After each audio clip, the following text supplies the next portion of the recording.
Vous avez d'autres dossiers que vous avez épluchés? Oui, il y a le dossier qui s'en vient. Je commence la rédaction la semaine prochaine. Et c'est un dossier qui touche les vaccins, la médecine militaire expérimentale et les cristaux liquides. L'urgence du domaine de la santé passait avant celui de la conspiration du Verseau parce que ça nous touche de près puis qu'on était en train de parler à l'heure actuelle d'un milieu journalistique d'un autre vaccin qui s'en venait au Québec, que j'ai décidé de faire le dossier qui est consacré, je pourrais dire, enfin, au tripotage pharmaceutique et médical sur le dos de la population. Le dossier qui va avoir au-dessus de 100 pages, qui va sortir sous forme de volume et qui touche de plein fouet le problème de la vaccination, de l'expérimentation militaire au niveau médical et l'intrusion de ce qu'on appelle la high-tech, au niveau de technologie de pointe, dans le domaine médical et autres, qui s'appelle le cristal liquide. La journaliste avec laquelle j'ai parlé, on est encore en contact quand même, s'est informée auprès d'autres journalistes et elle a eu le choc de découvrir, en posant des questions, qu'il n'y a aucun journaliste qui avait fait une recherche en profondeur pour connaître qu'est-ce qui motivait une nécessité de vaccination à ce moment-là. Donc, il a été obligé de se rendre à l'évidence qu'aucun journaliste n'avait fait un travail d'approfondissement puis que le gouvernement avait passé une campagne de vaccination sans que qui que ce soit sache exactement pourquoi. Le journalisme d'enquête n'est pas une tradition et c'est excessivement malheureux parce que ça permet aux instances politiques, aux consortiums financiers de faire à peu près n'importe quoi sans être badrés par personne. Ils ont un terrain d'expérimentation parfait avec la population parce qu'il n'y a personne pour défendre et informer la population. Donc, j'ai communiqué avec cette personne qui est l'attaché de presse du cabinet du ministre parce que je voulais avoir une copie du communiqué. Le communiqué identique qui avait été remis en 92 aux journalistes pour les informer qu'il y avait un problème au niveau d'une épidémie et que ça nécessitait une vaccination à large dans la population. Donc moi, lorsque j'ai communiqué avec la personne au cabinet du ministre, on ne parle pas d'un fonctionnaire, on ne parle pas d'un sous-ministre, quoi que ça, on parle du cabinet du ministre où la décision a été prise en 92. À ce moment-là, j'ai dit, écoutez, vous parlez groupe technique sur les infections. De qui était composé ce groupe technique? J'ai jamais eu de réponse. Ça commençait très bien. On tournait autour, sans donner de réponse. On n'a pas sous les yeux ces informations-là. Est-ce qu'il y a un endroit où je pourrais les obtenir? Ça serait très difficile. C'est terminé depuis longtemps. Mais depuis longtemps, ça fait tout de même juste un an. Okay? C'est pas un document historique. Il ne faut pas remonter au Moyen-Âge pour l'avoir quand même. T'sais. À l'intérieur de ça, tu vois, tu demandais, Québec, 2 décembre 82, ministre de la Santé et des Services sociaux du Québec, M. Marc-Yvan Côté, annonce que le gouvernement du Québec a décidé de procéder à une vaccination élargie, ainsi de suite. Donc, c'est lui qui est en poste, c'est lui qui est en poste. Je continue à ce niveau-là. Donc, j'ai dit, qui était à la tête de ce groupe de spécialistes-là? Ah, elle m'a dit, c'est un médecin, un tel, mais il a démissionné, à date, on ne sait pas où il est rendu. Bizarre. Le ministère engage un spécialiste. Le spécialiste fait des recommandations à partir d'enquêtes, à partir d'analyses. Et tout d'un coup, le gars qui est en charge de ça, il disparaît, personne ne sait où il est. Donc, j'ai dit, est-il possible d'avoir une copie? OK? Parce qu'il ne faut quand même pas oublier que le document que j'ai entre les mains ici, c'est le document que les journalistes ont reçu. Okay? Ils n'ont rien su d'autre que ça. Il y a 3 pages ici. Okay? Puis là, on s'est contenté de ça, puis on a dit, bon, ben, écoutez, il y a un groupe technique, on a annoncé ça aux nouvelles le soir, bon, ben, tout le monde s'est dit, écoutez, le gouvernement prend soin de nous autres, mais personne n'a fait d'enquête pour poser des questions que moi, je pose aujourd'hui, puis qui a surpris les gens à la salle des nouvelles pour se rendre compte qu'eux autres mêmes, personne n'avait fait leur travail dans ce sens-là. Donc, moi, je demande, j'ai dit, écoutez, j'ai dit, est-il possible d'avoir les conclusions de ce rapport-là? Savoir sur quoi ça a été basé de prendre une décision. On ne vaccine pas une population complète pour le fun. Impossible d'avoir le rapport en question. Donc là, je lis à la page 3 du document ici, à la fin de la page. Okay? Depuis le début de l'année 92, la situation épidémiologique établit à 145 cas le nombre d'infections à méningocoque déclarées au Québec, dont 14 ont entraîné le décès. Mais, la deuxième phrase est importante, à la même période, en 91 et 90, on comptait 130 et 109 cas et 16 et 8 décès. Donc, on a un choc quand on le sait, on se dit, écoute donc, en 91, il y avait 14 décès, ils n'ont jamais pensé à une campagne de vaccination. OK? Il y en avait 16 ici, c'est ça. En 91, il y avait 16 décès. On ne décide pas d'une campagne de vaccination, mais en 92, il y en a seulement 14. Là, on décide qu'il y en a une, c'est illogique. Je continue mes recherches à ce niveau-là pour pousser un peu plus loin, en fin de compte. Et à ce moment-là, j'essaie de savoir, d'un palier à l'autre, et je ne compte pas le nombre de coups de téléphone, de fax, d'interurbains, de tout ce qu'on peut imaginer pour essayer de gratter, c'est des brides d'informations. Donc, j'essaie de découvrir quelle était la compagnie responsable de la fabrication du vaccin au Canada. Ça m'a quasiment pris une semaine pour avoir juste le nom de la compagnie, pour finir par découvrir au bout de la ligne que c'était la Connaught Laboratories située à Willowdale, en Ontario. Première chose que j'ai fait, c'est d'une façon peut-être naïve ou je ne sais pas, j'ai communiqué avec la Connaught Laboratories en Ontario. Je lui ai envoyé un fax, je les ai appelés, j'ai dit, écoutez, je serais intéressé de savoir quels sont les autres produits pharmaceutiques que vous fabriquez. J'ai eu affaire à une gang de paranoïaques. Ils se sentaient menacés, on ne voulait pas répondre aux questions, ça ne me regardait pas, même si je leur disais, écoutez, c'est de l'information publique. Je peux l'obtenir ailleurs, bien c'est ça, obtenez-la ailleurs, monsieur. Ça a été la réponse de la compagnie qui avait fabriqué le vaccin. Quand j'avais parlé avec l'attaché de presse du cabinet du ministre, j'ai dit, écoutez, a commencé où cette épidémie-là? Bien, tout le monde sait que ça a commencé dans la région de Hull. J'ai dit, ça a commencé dans la région de Hull.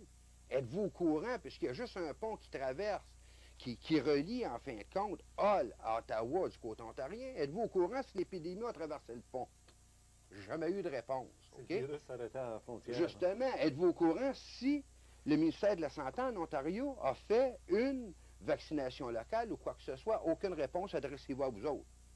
J'en ai perdu mon latin d'essayer de m'adresser à des ministères qu'on est toujours renvoyé d'un fonctionnaire à l'autre. D'ailleurs, je vais vous montrer des preuves là-dessus. Et au bout de la ligne, on n'a jamais obtenu de réponse, mais on nous répète toujours la même chose de se référer d'un à l'autre. Obligé de se rendre compte au bout de la ligne qu'on n'est pas intéressé à ce que certaines choses sortent. Je communique avec Communication Québec, eux autres me disent, écoutez, vous allez avoir les informations du Bureau du surintendant des institutions financières du Canada. Bon, et moi, je communique avec le bureau, on me dit, merci de votre télécopie du 15 novembre 93, je peux vous confirmer que notre bureau n'a aucun renseignement au sujet des compagnies énumérées dans votre télécopie. Ces compagnies ne sont pas régies par notre bureau. Ça, c'est le surintendant des institutions financières au Canada qui n'est pas au courant dans les ordinateurs si ces compagnies-là existent. C'est des compagnies pharmaceutiques. Ça aussi, ça n'a pas de sens, OK? Quelle était la liste? Ça, je vais la montrer tout à l'heure. Donc, on me réfère en recommuniquant avec Communication Québec, on me réfère encore une fois à un autre bureau du gouvernement fédéral qui est le bureau de l'Industrie Sciences Technologies Canada. Moi, j'appelle un bonhomme qui s'appelle Steve Charles, S-C-H-A-R-S. Je lui demande, j'ai dit, écoutez, j'ai une liste de compagnies pharmaceutiques et autres. Êtes-vous capable de me sortir des informations? Quelles sont ces compagnies-là? Quelle place qu'elles sont situées au Canada? Quels sont les produits qu'elles fabriquent? Aucun problème, monsieur, envoyez-nous ça, on a toutes les informations. Okay? Donc, j'envoie à ce monsieur Char, en fin de compte, un fax pour lui demander, écoutez, Industrie, Sciences, Technologies Canada, informations concernant les compagnies affiliées à la CDC Life Sciences Incorporated, parce que j'avais fait des recherches dans le volume publié par Statistique Canada au niveau des liens de compagnie des liens de parenté entre compagnies. J'avais découvert que la Connaught Laboratories, qui a fabriqué le vaccin contre la méningite, appartenait à un consortium qui était la CDC Life Sciences Incorporated, sur laquelle j'ai jamais eu aucune information. Mais ce qui était quand même important de remarquer, c'est que cette CDC Life Sciences Incorporated est une compagnie qui contrôle. Et là, la liste est quand même assez impressionnante au niveau de mes notes personnelles ici. Elle a un 12,6% de contrôle au niveau des investissements dans l'Institut Mérieux, qui est un institut de produits pharmaceutiques français, 100% de contrôle dans 2 compagnies à numéro, 100% de contrôle dans le Bio Research Laboratories, Bayer? Bio, Bio. BIO, Oui, oui. 100% de contrôle pour la Steel Chemical Company, 100% pour la Connaught Laboratory, donc elle la contrôle complètement, mais impossible d'avoir des informations sur CDC Life Science, 100% d'informations sur la Connaught Biologic et 35,4% sur les laboratoires nordiques.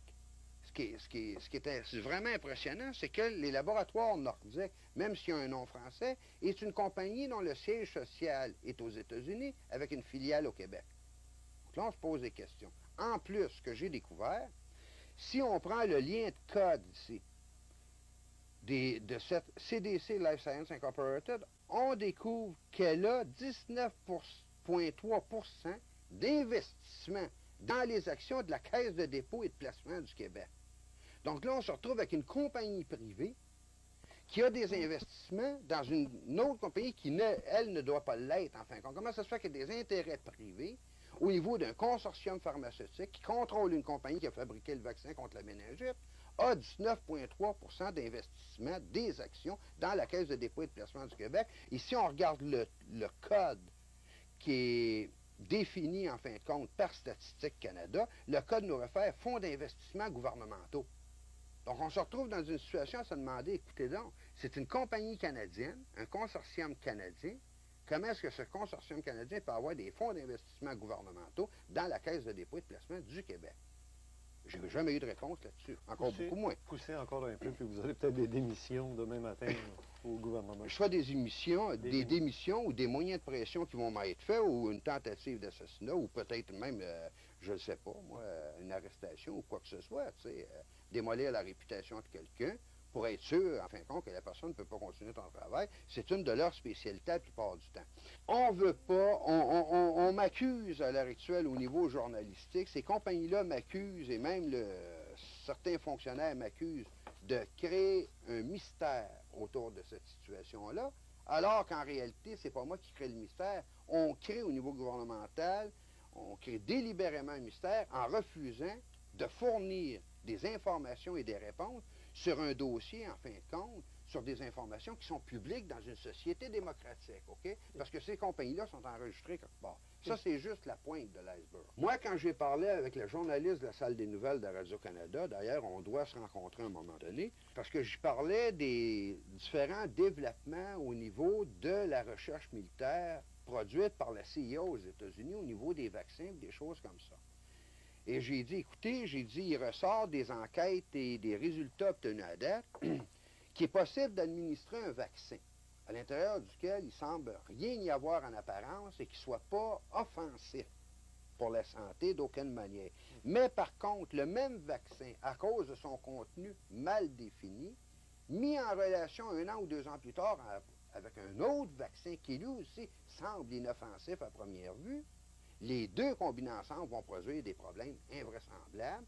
Et j'ai su dernièrement qu'il était possible, sans que ça puisse être décelé nécessairement au niveau d'analyse scientifique, il était possible de couper en deux un cristal liquide, d'en mettre une partie dans un vaccin, 1 an ou 2 ans plus tard, la deuxième partie se retrouve dans un autre vaccin. La combinaison des deux avec les informations que je possède au niveau des cristaux liquides permet le contrôle direct des individus via satellite en vue d'en arriver à un moment donné à un contrôle politique absolu sur les populations.